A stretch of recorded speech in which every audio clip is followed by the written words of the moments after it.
Just stay at the house, Mom, we're only going to look at the place. We'll be back soon,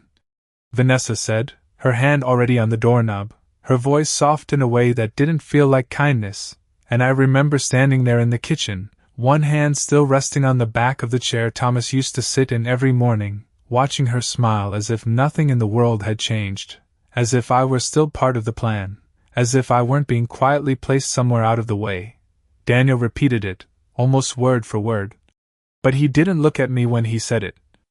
And that was the first thing that didn't sit right, because my son had never had trouble meeting my eyes before, not even when he was a boy caught sneaking cookies before dinner, not even when he told me he was moving out after college. But that afternoon, his gaze drifted past me, toward the window, toward anything that wasn't me, and I told myself I was imagining things. That grief had a way of bending ordinary moments into something heavier than they really were, that losing Thomas just 3 months ago had left me seeing shadows where there were none. I nodded. Of course I did, because that's what I've always done. I made space. I didn't ask too many questions. I trusted my family to fill in the blanks with honesty, and I even managed a small smile as I told them to drive safe, to take their time, because I didn't want to be the kind of mother who hovered, who made everything about herself, and Vanessa gave me that quick, polished smile of hers, the one that never quite reached her eyes, before stepping out onto the porch, and Daniel followed right behind her, the door closing a little too quickly, a little too firmly, like something was being sealed on the other side. The house felt quiet in a way that felt unfamiliar, even though I had spent plenty of afternoons alone in it over the years. But this silence was different, thicker somehow, as if it had weight. As if it was pressing gently against the walls, and I stood there for a moment longer than necessary, listening to the sound of their car pulling out of the driveway, the tires crunching over gravel, the engine fading until it was gone completely. And I told myself again that they'd be back soon, just like they said, that maybe they really were just going to look at some property. Maybe Vanessa had found something she liked online and wanted Daniel's opinion. Maybe I was reading too much into a simple afternoon errand. I turned back to the kitchen, straightened a placemat that didn't need straightening, adjusted the salt shaker by 1/2 inch, small movements that gave my hands something to do while my mind tried to settle, and I glanced at the clock on the wall, the same one Thomas had insisted on hanging there 20 years ago because he liked how the ticking sounded during breakfast, and I caught myself expecting to hear his footsteps coming down the hallway, expecting him to ask what all the fuss was about. But of course the hallway stayed empty, and the ticking of the clock felt louder than it should have, marking each second in a way that made the room feel even larger than it was. I told myself I would wait, just like they asked. Just stay at the house, Mom, we'll be back soon, and I repeated those words in my head as I moved slowly through the living room, running my fingers along the edge of the couch, past the framed photos on the mantel, past the life I had spent decades building piece by piece, a life that had always included my son, always made room for him. And I didn't know it yet, not fully, not in a way I could name, but something in me had already started to shift, something quiet and uneasy, like the first crack in ice before it breaks. And as I sat down in Thomas's old chair, folding my hands in my lap, I realized that for the first time since they walked out that door, I wasn't thinking about when they would come back. I was thinking about why they needed me to stay behind in the first place. Once the word settled, they did not leave, they stayed there quietly, reshaping everything I thought I understood about the past few months. And I found myself walking slowly through the house again. But this time I was not just moving from room to room. I was looking, really looking, at the small changes that I had ignored before, the ones I had explained away as harmless or temporary, like the afternoon Vanessa had suggested reorganizing the kitchen to make things easier for me, and how I had come back from the grocery store to find my cabinets rearranged, my spices moved to a shelf I could not reach without stretching, my everyday dishes replaced with ones she preferred. And I had smiled then, telling myself she meant well, that she was trying to help, even though it felt like something of mine had been quietly taken without asking. And then there was the day Daniel had asked about the safe in the hallway closet, the one Thomas had installed years ago, saying he needed to make sure everything was up to date. And I remember hesitating for just a second before giving him the code, because he was my son, because I trusted him, and because he had said it in such a casual way, as if it were no more important than checking the batteries in the smoke detectors, and I had pushed aside that small flicker of discomfort, that brief moment where something did not quite feel right, and now, standing in the same hallway, I reached for the closet door and opened it slowly, almost carefully, as if I were afraid of what I might find, and the safe was still there, exactly where it had always been, but it no longer felt like something that belonged entirely to me, not after remembering the way Daniel had stood there, watching, memorizing. As I turned the dial, I closed the door again and leaned lightly against it, my thoughts moving further back, connecting moments that had once seemed unrelated, like the time Vanessa had brought over a stack of papers and said it would be good to have things organized, how she had pointed to certain lines and told me where to sign, explaining it all in that same gentle tone, that same reassuring voice, and I had not read every word, not the way Thomas would have, not the way I should have, because I had trusted that family did not need to be questioned like strangers. I moved into the living room again, my eyes landing on the coffee table where those papers had once been spread out, and I could almost see it as it was. That day, Vanessa leaning slightly forward, Daniel standing nearby, both of them patient, both of them calm, both of them waiting for me to finish signing as if it were a simple task, something routine, something necessary, and I remembered how quickly it had all been done, how easily I had let it pass. I sat down slowly, my hands resting in my lap, and for a long moment I did not move at all. Because now it was no longer a question of whether something had been happening, it was a question of how long it had been happening, how many small steps had led to this point, how many times I had chosen not to see what was right in front of me, and the answer came to me not as a single realization but as a series of quiet acknowledgments, one after another, each one settling into place with a certainty that I could no longer ignore, and I understood then that nothing about today had been sudden. Nothing about it had been rushed, it had been planned, carefully and patiently, while I was still telling myself that everything was fine. I stayed seated for a long time after that, not because I did not know what to do, but because I was finally beginning to understand what had already been done, and there is a difference between those two things, a quiet but important difference, and it took me a while to let that settle properly before I moved again. When I finally stood, I did not rush. I walked down the hallway with a steadiness I had not felt all day, past the closet, past the living room, toward the bedroom that still carried Thomas's presence in small, lingering ways, the faint scent of his cologne in the dresser, the indentation on his side of the bed that I had never quite been able to smooth out, and I paused at the doorway for a moment before stepping inside, my eyes moving instinctively to the nightstand where he used to keep his watch and his reading glasses, and for a second I could almost hear his voice, calm and certain, telling me to slow down, to think clearly, the way he always did whenever something felt off. I opened the drawer beside the bed, not out of habit this time, but with intention, and inside, beneath a stack of old letters and receipts, was the envelope I had not touched since the week after he passed, the one he had set aside separately, the one he had told me about in that quiet conversation we had shared late one evening when the house was still full of plans we thought we had more time for. I picked it up carefully, turning it over in my hands, remembering how he had said, "If anything ever feels wrong, Helen, do not ignore it." And at the time I had nodded without really understanding what he meant, because nothing had felt wrong then, nothing had hinted at the kind of situation I was now standing in. I sat down on the edge of the bed and opened the envelope slowly, unfolding the papers inside with a kind of care that felt different from before, more deliberate, more awake, and as my eyes moved across the lines, I began to recognize the structure of what he had arranged. The safeguards he had quietly put in place, the conditions that protected this house, this life, from being transferred or altered without my direct and informed consent, and I realized then that whatever Daniel and Vanessa thought they were doing, whatever steps they believed they had already secured, they were operating on an assumption that I did not know what I held in my hands. I read through everything twice, not rushing, letting each sentence settle fully, making sure I understood not just the words, but the intention behind them, the way Thomas had anticipated the possibility.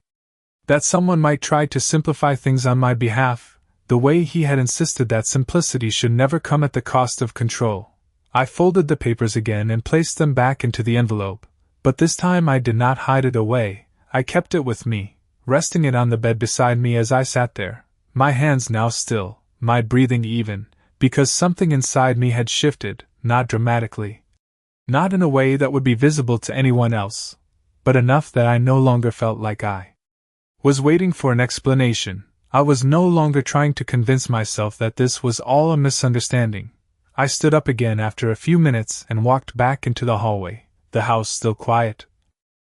Still unchanged on the surface, but no longer the same to me, because now I understood that I had not been left behind by accident. I had been placed aside on purpose, and more importantly, I understood that they believed I would remain there, exactly where they had put me, and for the first time since the message had appeared on my phone, I felt something steady return, something calm and clear. The kind of feeling that does not come from panic or anger, but from knowing exactly what you are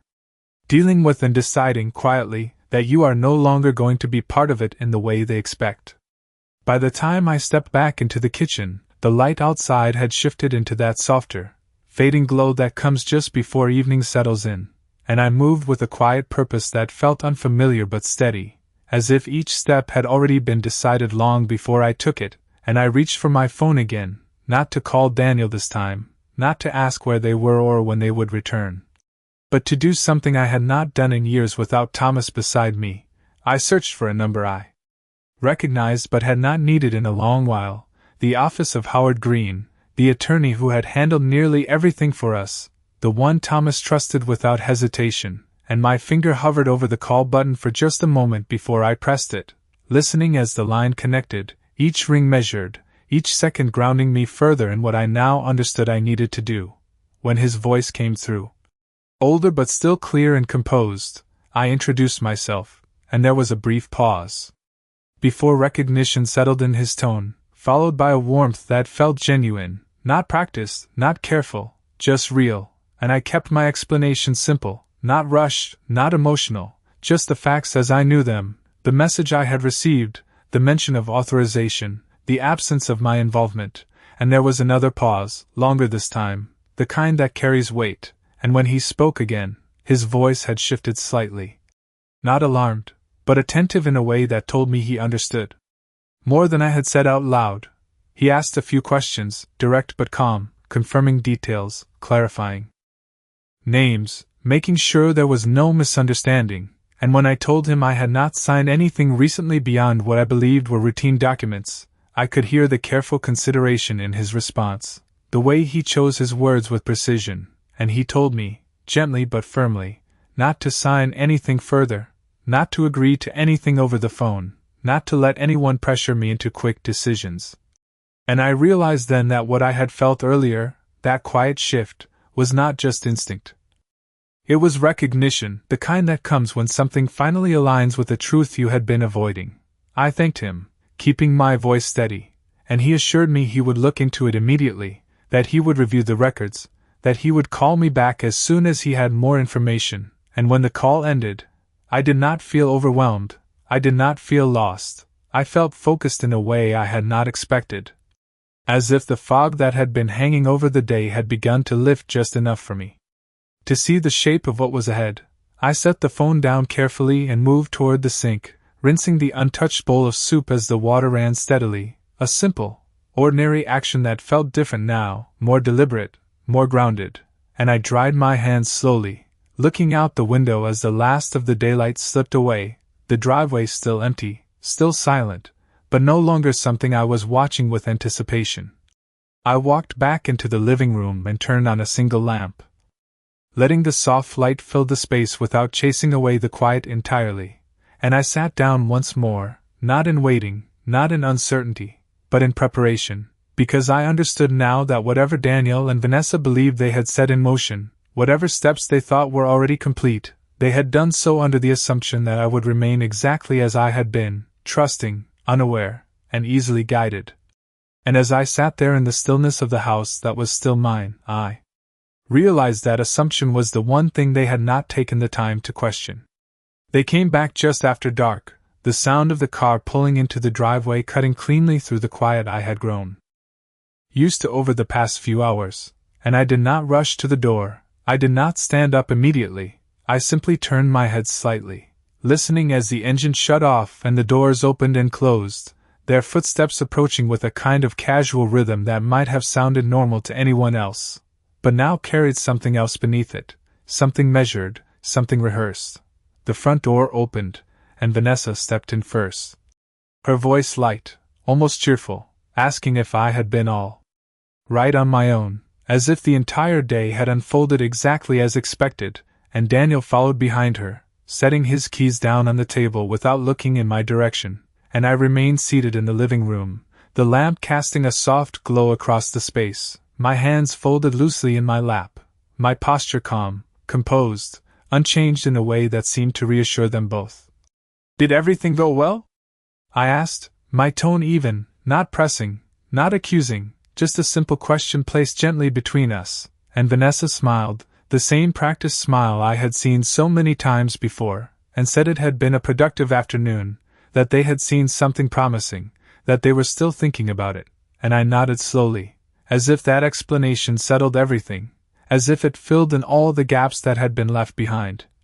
Daniel finally glanced at me then, just for a moment, and there was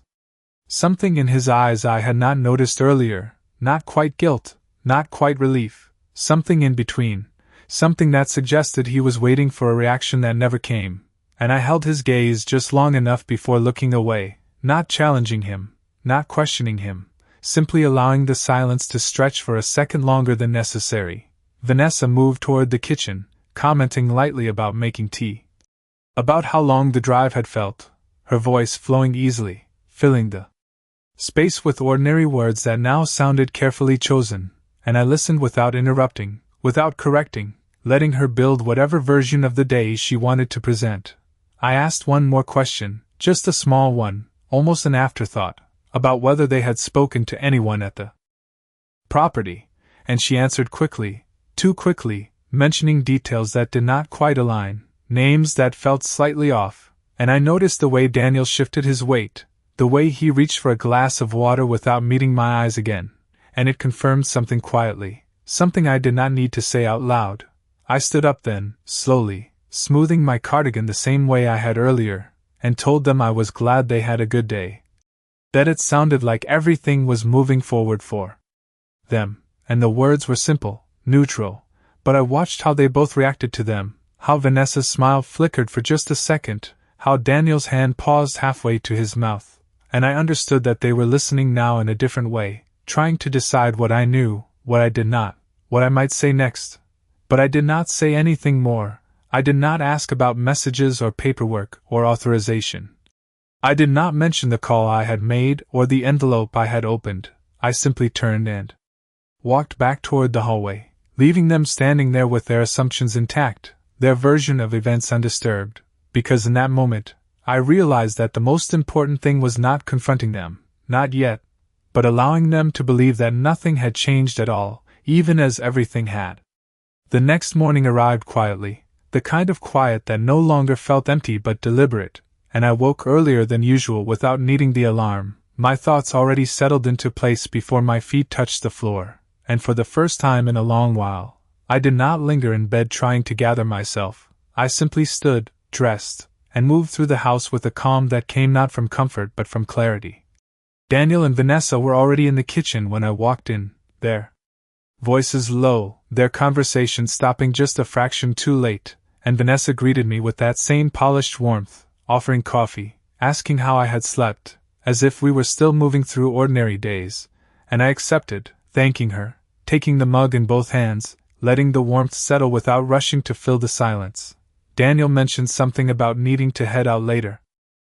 Something about follow-ups from yesterday, and I nodded as if it all made sense, as if I did not hear the careful way he chose his words, avoiding specifics, leaving space for assumptions he hoped I would continue to make. I took a small sip of coffee and then, as casually as I could, I said that I had received a message the day before, something about a property, something that seemed meant for someone else.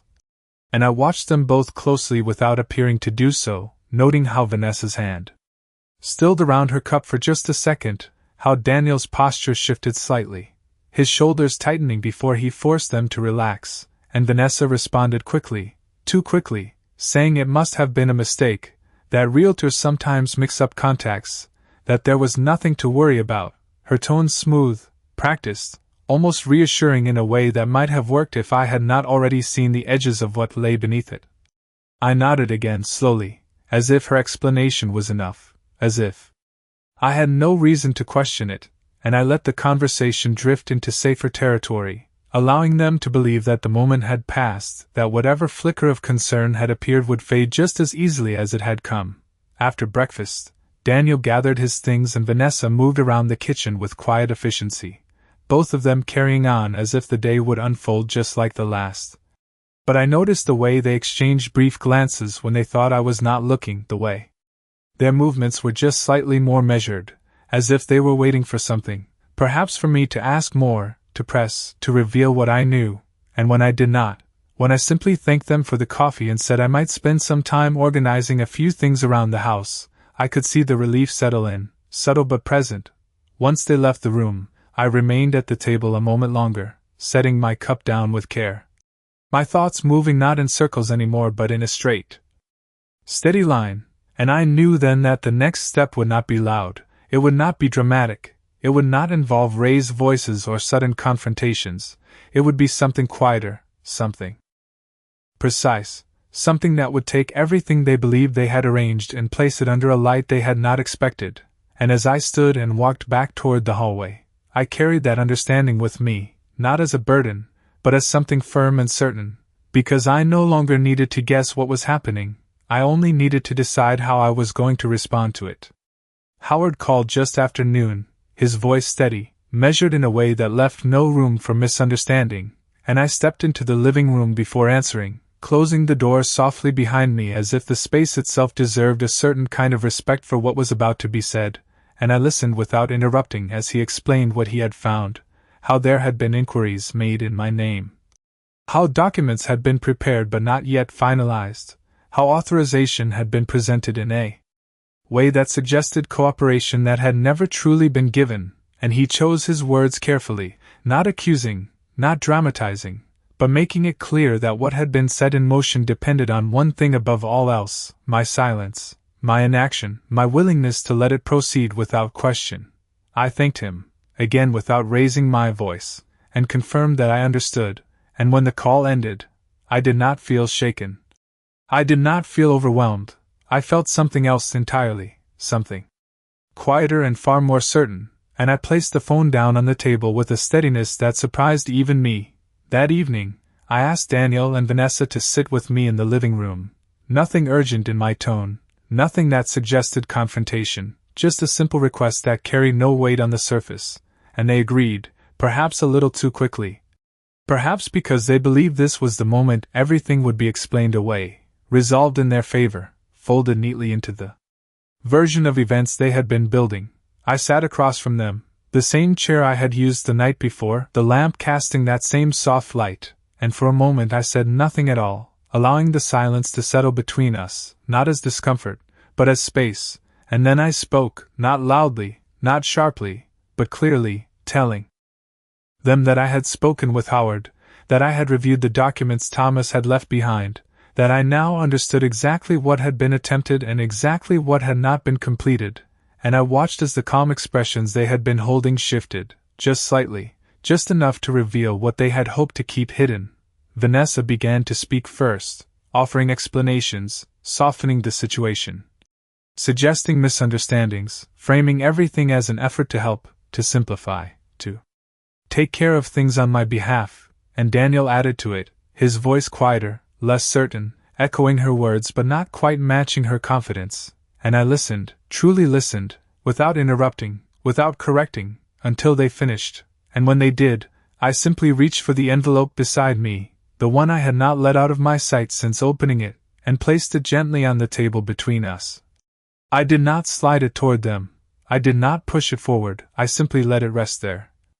Visible, undeniable, and I told them, calmly, that nothing regarding this house, this property, or my life could be changed without my direct, informed consent, that any attempt to do so without that consent would not hold, not legally, not in any way that mattered, and I let that settle before adding that I would be making my own arrangements moving forward, reviewing everything personally,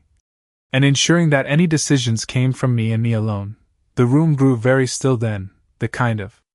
stillness that comes when something has been understood too late, and I did not raise my voice, I did not accuse them of anything, I did not need to, because the truth had already shifted the balance of the room, had already placed everything back where it belonged, and I stood up slowly, smoothing my cardigan once more, the same simple gesture I had made at the beginning of all this, but it felt different now, not out of habit, but out of certainty, and as I turned to leave, I paused just long enough to say, in a voice that carried no anger and no hesitation, that I would always be their family, but I would no longer be something they could move without asking, and I walked down the hallway without looking back, knowing that for the first time in a very long time, the house was quiet for a reason that no longer belonged to them.